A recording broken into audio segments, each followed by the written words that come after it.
This ancient hatred of Jews didn't begin with the Holocaust. It didn't end with the Holocaust either, or even after our victory in World War II. This hatred continues to lie deep in the hearts of too many people in the world, and it requires our continued vigilance and outspokenness. That hatred was brought to life on October 7th in 2023. On the sacred Jewish holiday, the terrorist group Hamas unleashed the deadliest day of the Jewish people since the Holocaust.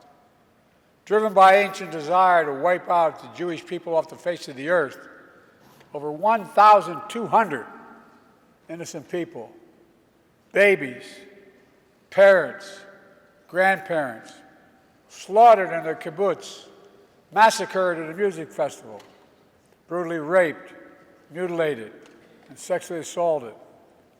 Thousands more carrying wounds, bullets and shrapnel from the memory of that terrible day they endured. Hundreds taken hostage, including survivors of the Shoah. Now, here we are, not 75 years later, but just 7.5 months later, and people are already forgetting. They're already forgetting that Hamas unleashed this terror.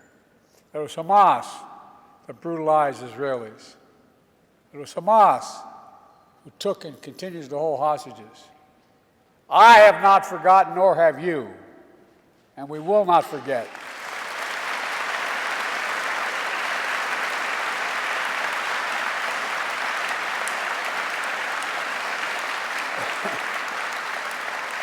And as Jews around the world still cope with the atrocities and trauma of that day and its aftermath, we've seen a ferocious surge of anti-Semitism in America and around the world.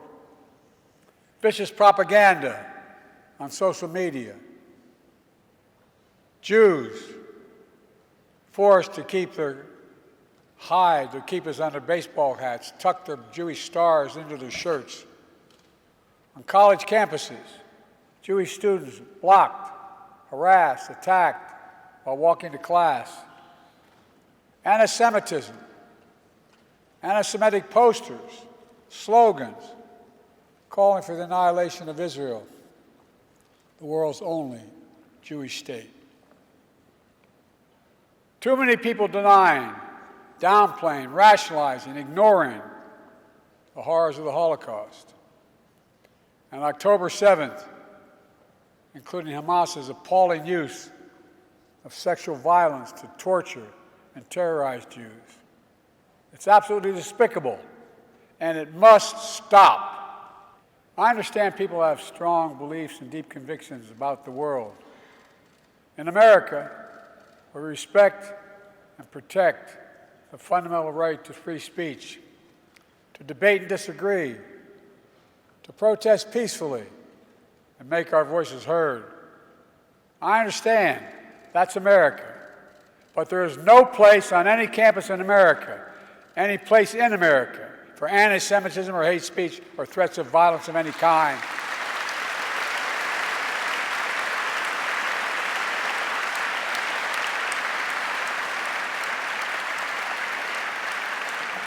Whether against Jews or anyone else, violent attacks, destroying property is not peaceful protest. It's against the law. And we are not a lawless country. We're a civil society. We uphold the rule of law. And no one should have to hide or be brave just to be themselves.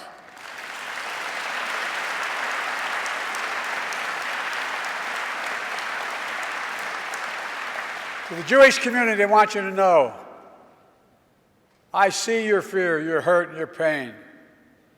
Let me reassure you, as your president, you're not alone. You belong. You always have and you always will. And my commitment to the safety of the Jewish people, the security of Israel, and its right to exist as an independent Jewish state is ironclad, even when we disagree.